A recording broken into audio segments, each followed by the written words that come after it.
할렐루야. 말레이시아에서 온 박민아입니다. 우리 개산교회 성도님들이 우리 말레이시아 무슬림들과 난민들을 위해서 선교 후원해 주셨는데, 이렇게 또 직접 만나 뵙고 하나님 말씀을 나누게 돼서 대단히 기쁘고 감사하게 생각합니다.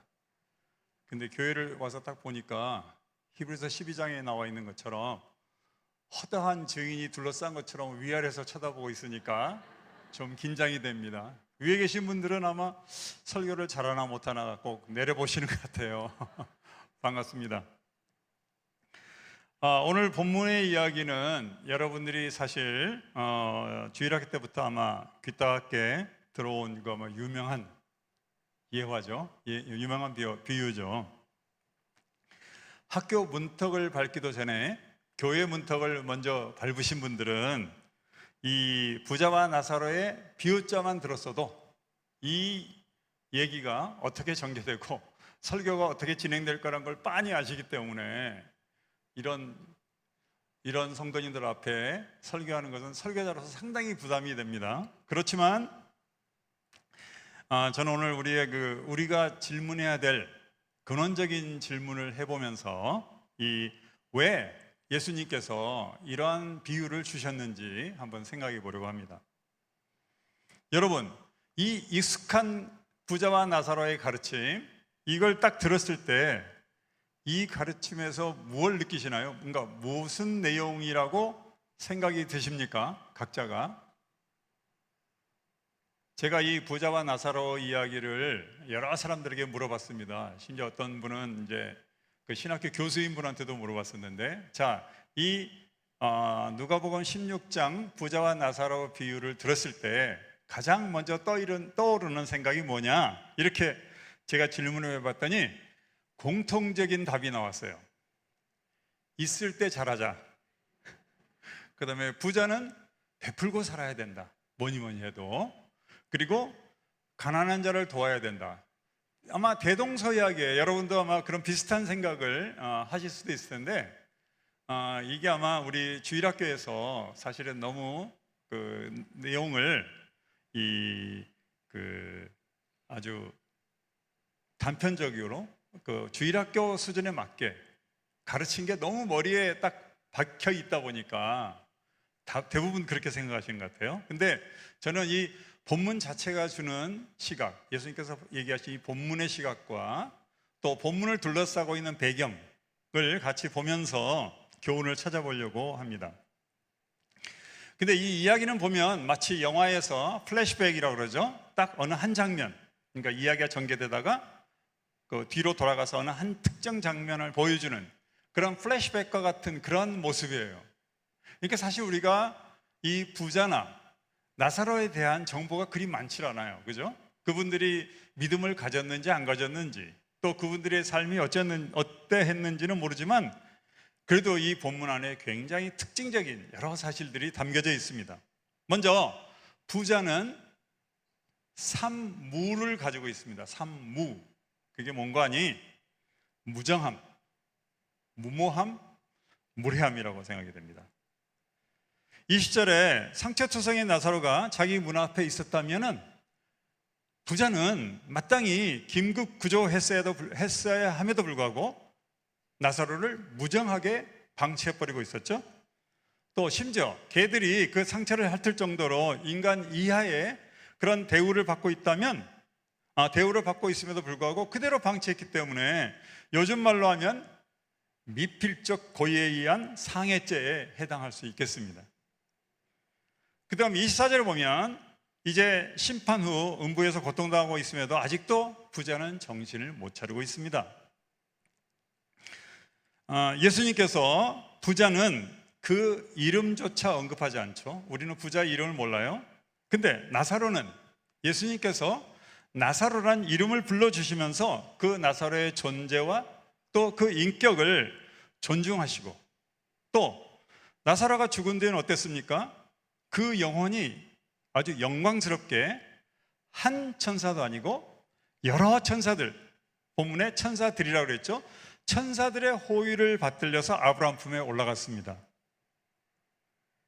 그렇기 때문에 이 나사로의 영혼이 승천할 때 아마도 저는 상상하기를 그 양쪽에 천사들이 도열해서 나사로를 환영했으리라고 생각이 되는데, 이와 같이 우리 모든 성도님, 저를 포함해서 우리 모든 성도님도 장차 하늘나라 가실 때는 천사들에 받들려서 천국으로 들어가시기를 축복합니다.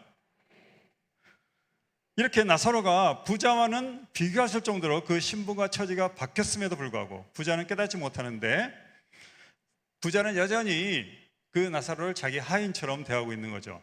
그러니까 그가 사람을 자기 위주로 판단하는 것을 보여주고 있습니다. 그 사람의 가치관은, 이 부자는 재물의 많고 적음이 그 가치관을 형성하고 있었기 때문에 나사로가 대문 앞에서 구걸하던 때 무정하게 그를 거들떠보지도 않고 그렇게 내버려 뒀던 것처럼, 지금 엄청나게 자기와는 신분이 달라지고 위치가 다른 나사로를 지금도 무모하게 자기 필요를 충족시키는 대상으로 생각하고 있다는 거죠. 세 번째로는 심지어 부자는 아브라함에게까지 자기 회에 물을 떨어뜨려서 서늘하게 해달라고 당당하게 요구하고 있습니다. 자기 스스로 자기의 문제에 대한 해결책을 제시할 뿐만 아니라 그 해결책에 아브라함이 따르라고 요구하고 있는 거죠. 그런데 나사로가 이제 그 천국에서 음부로 건너갈 수 없다는 것을 알려줬는데도 불구하고 이제는 한술 더 떠서 나사로를 세상 자기 집으로 보내달라고 요청합니다. 30절에서 아브라함이 그럴 수 없다고 분명히 얘기했죠. 그럼에도 불구하고 막무가내로 그렇지 아니하나이다 라고 반박하면서 아브라함에게까지 무례함을 보여주고 있습니다. 이렇기 때문에 아브라함은 25절에서 아주 이 부자에 대한 결정적인 평가를 내리죠. 우리가 본문 19절과 22절을 보면 부자는 세 가지가 나사로와 달랐습니다. 첫째는 그는 자색 옷을 입었다고 그랬죠. 자색 옷을 입었고, 또 두 번째로는 고운 베옷을 입고 있었습니다. 그리고 자색 옷과 고운 베옷을 입고 매일 호화롭게 살았다고 그랬는데, 여러분 자색 옷이 어떤 겁니까? 여러분이 기억하시기에 예수님이 십자가에 달리기 전에 로마 군병들이 예수님을 희롱할 때, 물론 희롱하는 목적이었지만 예수님에게 자색 옷을 입히셨죠. 그것은 이스라엘의 왕이라는 상징으로서, 즉 자색 옷이라는 것은 어떤 왕과 특별한 높은 지위에 있는 사람들만 입을 수 있는 옷이라는 거죠. 또 애굽 바로왕이 자기 꿈을 해몽한 요셉에게 세마포를 입혔다고 했죠. 고운 베옷. 그래서 고운 베옷은 아무나 입을 수 없는, 그야말로 지금 얘기로 하면 명품 옷이라는 거죠. 또한 이 부자는 죽은 후에 나사로와 다르게 장사도 치를 수가 있었어요. 즉 부자는 부와 함께 지위도 권세도 누린 사람이라는 것을 우리가 미루어 짐작할 수가 있죠. 근데 아브라함이 25절에서 이런 말을 하죠. 예, 너는 살았을 때에 내 좋은 것을 받았고 라는 말에 안타까운 심정이 묻어납니다. 왜냐하면 우리 성경에는 예라고만 표현되어 있기 때문에 그것이 어떤 그 감정이 포함되어 있지는 않은 어떤 중립적인 호칭이지만, 부자가 24절에서 아버지라는 호칭에 대해서 아버지라는 호칭을 부르는 것에 대해 반해서 이 원문에는 이 예라는 말이 소자야 또는 아들아 그런 뜻을 포함하고 있어서 아브라함이 예라고 하는 것은, 즉 아들아 하는 말에서 그런 그 연민과 긍휼의 마음을 담고 있다고 생각이 됩니다. 그러니까 자기 자신의 처지와 지금 자기 자신이 어떤 처지에 있는지 깨닫지 못하는 부자에게 너 자신을 좀 돌아보라, 그런 안타까움을 표현하고 있습니다. 그 다음에 이어지는 내 좋은 것, 이 우리말에는 그냥 좋은 것 이렇게 표현되어 있는데, 기록되어 있는데 원문에는 이 복수 대명사를 포함하고 복수 대명사가 같이 있습니다. 그 말은 좋은 것이 하나가 아니라 좋은 것들이라는 거죠. 그런데 이 좋은 것들을 강조하는 데서 알 수 있듯이 그는 생전에 자기 뜻대로 또 자기 임의로 쓸 수 있었던 수많은 좋은 것들을 받았었죠. 우리가 앞에서 살펴본 것처럼 부도 있었고 또 지위도 있었고 권세도 있었다는 그런 좋은 것들이 많이 있었죠. 그러나 그 좋은 것들을 그 부자에게 허락하신 하나님의 뜻을 저버리고 오직 자기의 육신의 안락만을 위해서 그 좋은 것들을 허비해버렸던 거죠. 그저 날마다 호화롭게 살며 낭비해버렸기 때문에 아브라함이 바로 이 점을 강조하고 있는 것입니다. 우리 신자들에게 이와 같이 이 세상에서 죄인이 성공하거나 부를 누리는 것이 참 미스테리입니다. 왜 죄인들이 승승장구하면서 권세를 누리고 사업은 잘 되고 부유하게 사는가에 대한 질문이 우리에게 가끔 있죠. 그러나 그 답을 우리는 지금 이 세상에서는 명쾌하게 알 수가 없기 때문에 수수께끼라 할 수 있습니다.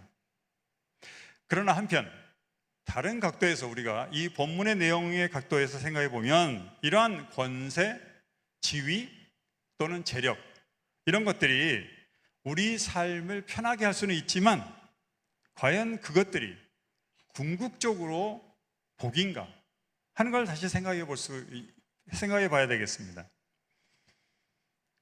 누구나 다 그것을 얻기 원하죠. 권세라든지 지위라든지 또는 재력이라든지. 그러나 그것들이 과연 이 땅에서 우리가 추구해야 될 절대적인 복인가? 또 우리의 삶이 이 육신의 죽음 이후로 이어진다는 걸 생각할 때 그것들이 여전히 의미가 있는 것인가? 이런 질문을 한번 던져봐야 될 것 같습니다. 하나님께서 창세기 12장 3절 아브라함에게 말씀하시기를 땅의 모든 족속이 너를 인하여 복을 얻을 것이라고 말씀하셨어요. 하나님께서 말씀하신 그 복이 지금 이 부자가 누린 것 같은 권세나 지위나 재력을 의미했던 건가? 생각해 볼 필요가 있죠. 우리가 이 부자와 나사로 비유의 교훈처럼 육신의 죽음 이후에도 여전히 이어지는 삶이 있다는 것을 우리가 믿는다면 우리는 과연 이 땅에서 무엇을 추구해야 되며 또 무엇을 이 땅에 남길 것인가를 생각하면서 우리가 살아야 될 줄로 믿습니다. 우리가 어렸을 적에 부모님으로부터 또는 어른들로부터 흔히 듣는 여러 가르침이 있습니다. 그 중에 또 하나가 입신양명이라는 대표적인 가르침이 있죠. 입신양명. 몸을 바로 세워서 이름을 드날린다는 유교 효경에 나온 말인데 또 우리 속담에도 이런 말이 있죠. 호랑이는 죽어서 뭘 남기죠? 가죽을 남기고 사람은 죽어서 뭘 남기죠? 이름을 남긴다 라는 이 속담과 함께 이 입신양명이라는 말을 우리가 무비판적으로 그저 받아들이고 당연하게 생각하고 있는 것 같아요. 근데 과연 그게 맞는 말인지 생각이 됩니다. 저는 지난 여름에 지리산 자락에 있는 제 고향을 방문한 적이 있었습니다. 거길 갔더니 어릴 적 물고기 잡던 그 강가 강둑 숲에 그 경치 좋은 곳 한 구석에 그 수많은 공적비 또는 선덕비 비석들이 이렇게 도열해 있는 걸 볼 수가 있었습니다. 그 중에 보니까 어느 한 비석에는 이렇게 써 있었어요. 어사 심동신, 어사 심동신, 박문수가 아니었고요. 심동신 선덕 불망비라고 쓰인 비석을 발견할 수 있었습니다.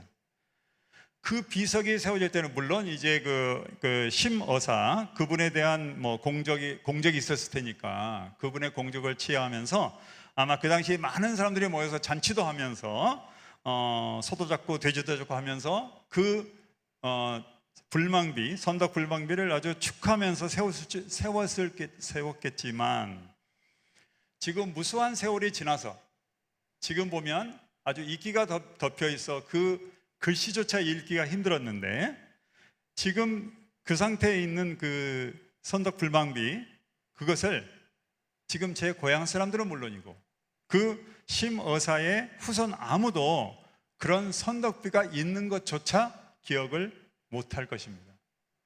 그 선덕을 잊지 말라고 그 잘한 일을 잊지 말라고 불망비라고 이름하면서 그 이름 석자 심동신을 돌에 새겼지만 지금 이끼 끼고 버려져 있는 그것이 과연 무슨 의미가 있겠습니까? 그러니까 입신양명의 그 유교 가르침이 얼마나 허망한지 다시 한번 알 수가 있었습니다. 또한 우리는 자주 한 자리라고 상징되는 지위와 또는 권세를 가져보기 원하죠. 그렇지만 심지어 대통령이라 한들 모든 한 자리는 마치 타들어가는 초와 같다고 생각이 됩니다. 그 한 자리, 그 권세 높은 한 자리에 올라본들 그 기한이 다 차면 더 이상 붙들고 있을 수도 없고 물러나야만 합니다. 즉 매일매일 그 자리를 물러날 때를 향해서 사각사각 좀 먹히고 있기 때문에 저는 권세란 마치 시간이라는 조음에 의해서 헤어져가는 옷과 같다고 생각이 됩니다. 더욱이 육신의 죽음 뒤에 이 땅에서 우리가 자랑하며 누렸던 한 자리라는 것이 무슨 의미가 있을까요? 또 사람은 종종 자기가 살고 있는 집 또는 자기 몸에 걸치는 옷, 또 타고 다니는 차의 브랜드로서 자기를 드러내고 과시하는 경우도 있는 것 같습니다. 스티브 코르벳이라는 신학자가 이 현상을 아담의 원죄에서 찾았는데요. 아담은 그 원죄를 통해서 4가지 관계가 망가졌다고 얘기합니다. 하나님과의 관계가 망가져서 하나님과의 영적인 친밀감을 상실했고, 또 그리고 사회 관계에 있어서는 공동체성을 상실했고, 또 그리고 자기 자신과의 관계에서는 건전한 자아상을 상실했고, 또 이 창조 세계에 대해서는 청지기직을 상실했다고 그분은 설명하고 있습니다. 그 중에서 자기 자신과의 관계가 망가져서 자기의 건전한 자아상 대신에 이제는 수치심이 그 자리에 들어왔다고 설명을 합니다. 그래서 그 수치심을 가리기 위해서는, 즉 무화과 나무잎과 같이 말라 비틀어질 것들로 그 수치심을 가리려 한다고 설명하고 있죠. 저는 무슨 찌 또는 무슨 똥 같은 상표를 위해서 수백만 원, 수천만 원 드리는 것을 참 이해하기가 어렵습니다. 이런 것들이 잠시 머물렀다가는 이 땅에서 자기 만족이 될지는 모르지만 천국에 들어갈 때는 그 모든 것을 다 버리고 가야겠죠. 그래서 아마 천국 정문 앞에는 세상 사람들이 그렇게 좋아하는 소위 찌, 똥 같은 명품 옷과 가방들이 산더미처럼 쌓여있으리라고 생각이 됩니다. 레위기 19장 19절에 보면 밭에 두 종자를 뿌리지 말고 또 두 재료로 짠 옷을 입지 말라고 얘기한 가르침이 있죠. 이것은 우리 성도들은 세상 사람들과 구별되는, 또 차별되는 거룩한 삶을 살도록 강조하는 귀절이라고 생각이 됩니다. 우리 방송실에서 우리 PPT로 요한복음 8장 36절을 좀 보여주시겠습니까? 우리 성경 말씀을 또 하나 같이 읽고 싶은데, 방송실 준비됐나요?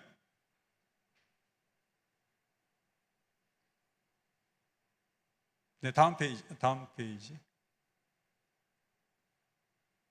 다음 슬라이드 넘겨주십시오. 네, 먼저 8장 36절 우리 다 같이 한번 읽어보면 좋겠습니다. 시작.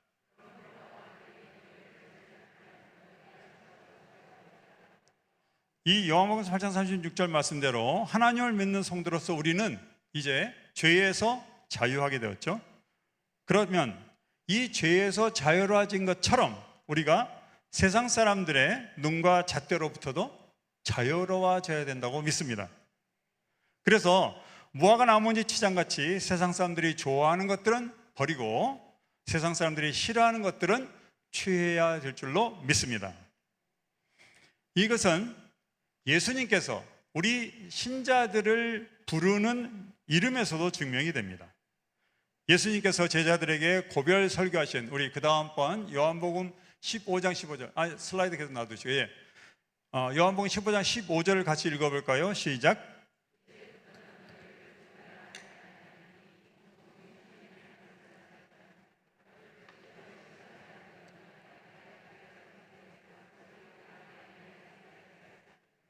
아멘. 제자들에게 이제는 종이를 하지 않고 뭐라고 부른다고요? 친구라고 호칭을 하셨습니다. 그 다음 예수님께서 부활하신 다음에 마리아에게 또 새로운 얘기를 말씀하시는데 요한복음 20장 17절입니다. 다시 한번 같이 읽어볼까요? 시작.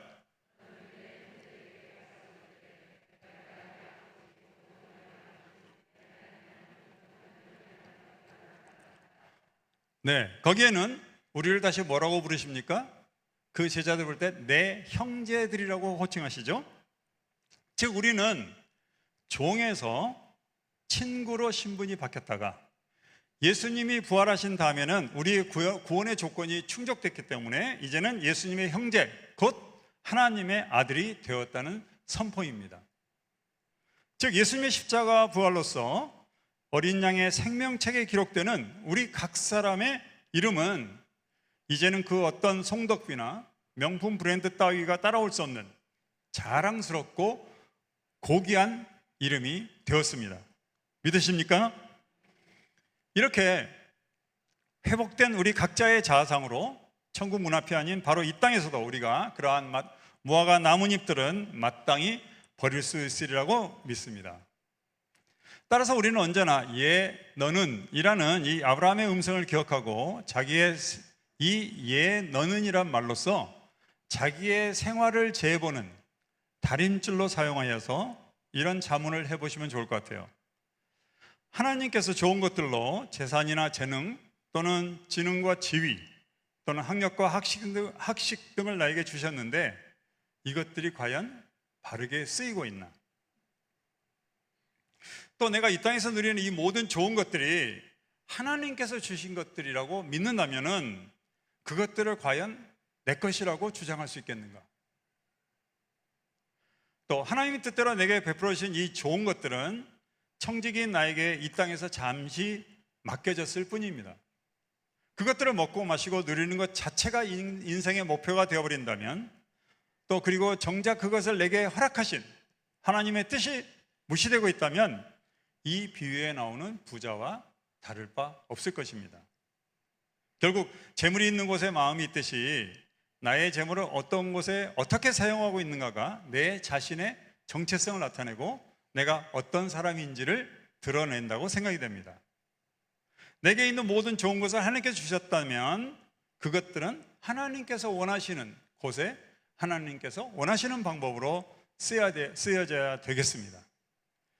즉 하나님이 주신 모든 자원들은 결국 하나님의 나라를 확장하는 데 온전히 쓰여져야 된다고 믿습니다. 자, 그럼 이제 다시 우리가 본문으로 돌아가 볼까요? 예수님께서 이 비유를 단순히 부자와 나사로의 그 사후 심판만을 강조하는 단순히 권선징악적인 설교로 이 교훈을 말씀하셨을까요?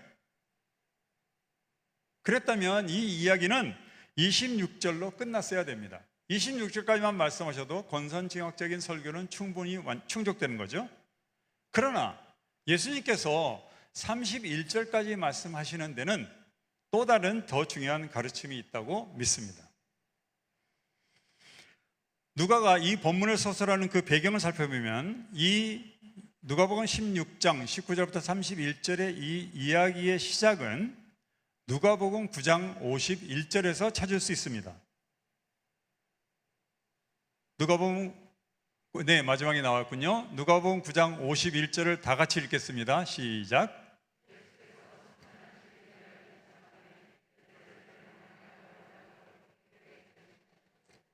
네, 예수님께서는 우리를 구원하시기 위해서 이 땅에 공생의 사역을 마칠 때가 가까운 것을 아시고 십자가 대속의 죽음을 향해서 비장한 결심과 함께 예루살렘으로의 여정을 시작하셨습니다. 그러므로 본문의 배경이 되는 이 예수님의 심정은 십자가를 앞둔 비장함, 단호함과 더불어서 아직도 복음을 거부하는 사람들에 대한 안타까움 또는 불쌍함, 그러한 감정들이 뒤엉켜 있으리라고 생각이 됩니다. 예수님께서 십자가를 향해 가시는 길이기 때문에 9장부터 본문에 이르기까지 모든 사건이나 예수님의 말씀은 우리들의 구원과 직접 관련된 이야기입니다. 여러분들이 집에 돌아가셔서 9장 51절부터 다시 한번 쭉 살펴보시면 좋을 것 같은데요, 간단히 제가 요약해 드리겠습니다. 9장에는 사마리아 마을에서 손에 쟁기를 잡았으면 뒤를 돌아보지 말고 나를 따르라고 하십니다. 10장에서는 70인 대전도 부대를 내보내시고 사탄이 땅에 떨어져서 이 땅에 영적 전투가 일어날 것을 지적하십니다. 또 여리고를 지나시면서는 선한 사마리아인의 비유를 교훈하셨고, 또 여리고 지나 예루살렘 동쪽 마을 베다니에서는 마르다의 집을 신방하십니다. 근데 이 마르다 집에 신방하실 때 참 이해하기 어려운 일이 발생하죠. 마르다는 너무나도 당연하게 찾아오신 예수님에게 손님으로 대접하기 위해서 음식 준비에 분주했죠. 그러나 동생 마리아는 예수님 발치에서 예수님 말씀만 듣고 자기를 돕지 않아서 불평을 합니다. 그 마리아가 자기를 돕지 않기 때문에 언니 마르다는 불평하고 했지만, 예수님은 오히려 이 마지막 때의 긴박성 또는 안타까움으로 이 예수님의 말씀을 사모하는 마리아를 더 두둔하고 계신 것을 우리가 볼 수 있습니다. 예수님께서 십자가를 향해 가시는 그 여정과 또 그 심정으로 그 사건을 읽어야지 왜 손님 접대에 애쓰는 마르다의 정당하고 당연한 요청이 거절되었는지를 우리가 이해할 수 있습니다. 이어서 11장과 2장에서는 요나의 표적과 예수님 부활 후에 심판을 설명하시면서 예수님의 재림을 준비하라고 우리들에게 경고하시고요, 그리고 13장과 14장에서는 좁은 문으로 들어갈 것과 구원을 받을 자들이 세상의 동서남북에서 올 것을 말씀하시고, 하늘 큰 잔치에 어떤 사람이 참여할지를 알려주고 계십니다. 드디어 15장에 와서는, 바로 전장에서는 구원의 길을 떠난 이른 자를 찾으시는 그 하나님의 간절한 마음을 나타내시려고 이른 양, 이른 드라크마, 또 그리고 탕자의 비유를 들려주고 계십니다. 즉 이런 본문의 배경이 되는 이 모든 이야기들이 우리들의 구원과 직접 연결되어 있음을 우리가 알 수 있습니다.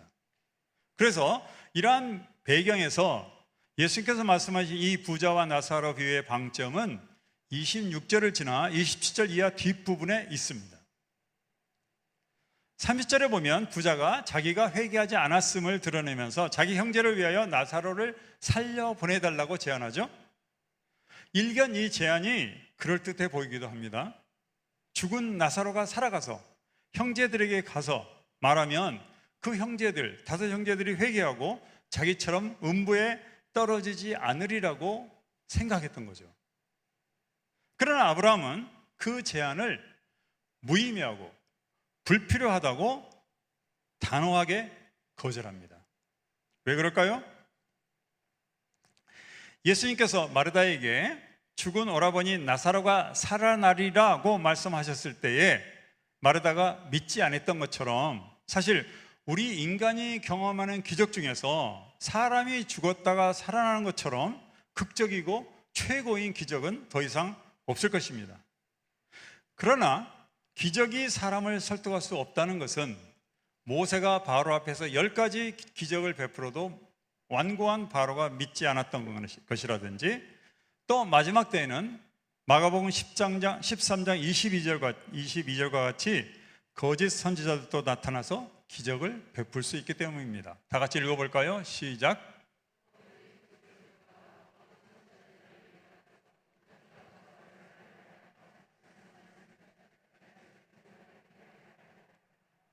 그렇습니다. 기적은 사람을 움직일 수가 없습니다.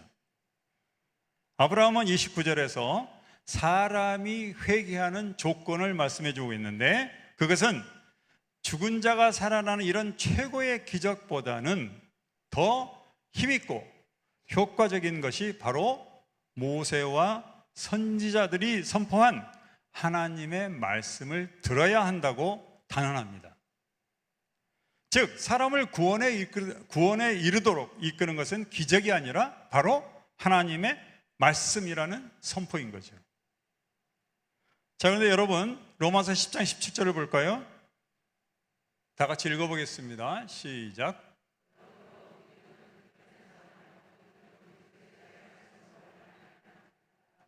네, 이 로마서 10장 17절에 기록된 대로 하나님을 믿기 위해서는 먼저 그 이전에 하나님의 말씀을 들어야겠죠. 마찬가지로 하나님의 말씀을 듣기 위해서는 그 하나님 말씀이 기록된 성경이 있어야 할 것입니다. 그러니까 하나님 말씀을 듣고 믿기 위해서는 그 전제로 성경이 주어져야 된다는 것은 너무나도 당연한 논리적인 사실일 것입니다. 그런데 여러분, 만약 이 중에 말레이시아 사람이 여러분과 함께 있다고 생각해 보십시다. 제가 여기서 아무리 열심히 하나님의 말씀을 설교한다 한들 한국어를 이해하지 못하는 그 말레이시아 사람에게는 어떻게 들릴까요? 그 사람에게는 그저 울리는 꽹과리 소리처럼 들릴 것입니다. 소리는 들을 수 있지만 하나님의 말씀은 들을 수가 없는 거죠. 또 다른 예로서 여러분 앞에는 지금 한글 성경이 놓여 있습니다. 그러나 그 한글 성경 외에 여러분들에게 말레이시아 바하사 성경이 여러분 앞에 있다면 어떻겠습니까? 여러분이 그 바하사 성경을 읽고 듣고 읽지를 못하니 결국은 하나님의 말씀을 듣고 믿음에 이르는 것은 불가능할 것입니다. 결국 우리가 사람이 하나님을 믿고 구원받기 위해서는 그 사람이 이해하는 모국어로 기록된 성경이 있어야 된다는 것을 알 수가 있죠. 또 한번 우리 계시록 7장 9절을 같이 한번 읽어볼까요? 계시록 7장 9절 시작.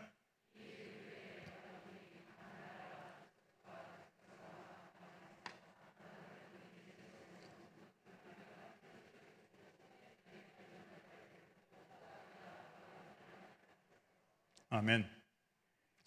이 사도 요한의 예언과 같이 천국에 들어갈 신자의 무리가 각 족속과 각 방언, 우리말에는 각이라는 말이 나라와 족속과 백성과 방언 앞에 있지만 원문에 보면 각 나라와 각 족속과 각 백성과 각 방언으로 설명이 되어 있습니다. 그러니까 각 방언, 여기서 방언은 사투리를 의미하는 것이 아니고요, 언어를 의미하고 있습니다. 언어.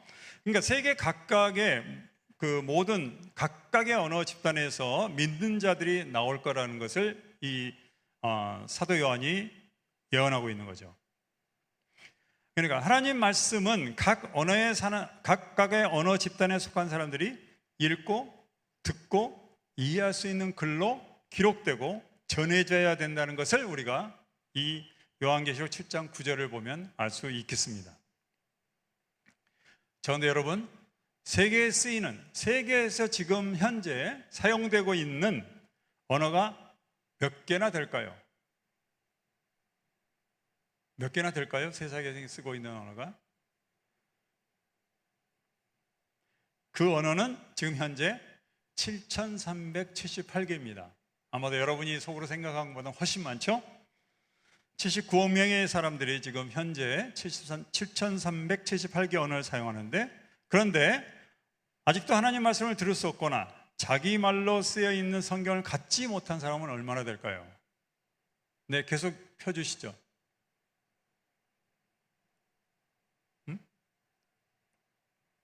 저게 제가 보내드린 파일이 좀 깨진 모양입니다. 지금 전체 언어는 7,378개이고, 그리고 우리처럼 한글 성경처럼 신구약이 다 같이 있는 곳이 717개, 또 신약만 가지고 있거나 쪽복음이라도 가지고 있는, 자기 말로 가지고 있는 언어 수가 전체 언어의 45%밖에 되지 않습니다. 근데 문제는 성경의 한 구절도 자기 언어로 갖지 못한 부족의 수가 무려 1892, 약 1900개 정도 됩니다.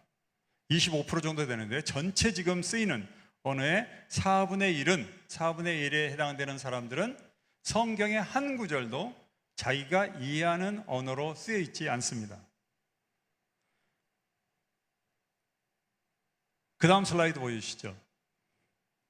네, 그래서 1892 남아있는 종족, 1892 종족 중에서 가장 많이 분포한 곳은 바로 우리의 이웃인 아시아 지역의 751부족은 성경이 없고요. 그 다음에 아프리카는 558부족, 그리고 태평양 각 국은 405, 또 아메리카는 아직도 119, 그 다음에 유라시아에 59 해서 1892 종족은 아직도 성경을 자기 말로 갖고 있지 못합니다. 세계 각 언어로 번역된 성경은 하나님의 성결하는 집을 짓는데 가장 기초를 이루고 토대가 되는 주춧돌이고 기초공사와 같습니다. 하나님 말씀이라는 반석 위에 교회가 지어져야만이 창수가 나고 바람이 불더라도 그 교회가 무너지지 아니합니다. 저희가 처음 사역했던 파푸아뉴기니아에서는 우리보다 50년 전에 1830년대에 하나님의 복음이 전해졌습니다.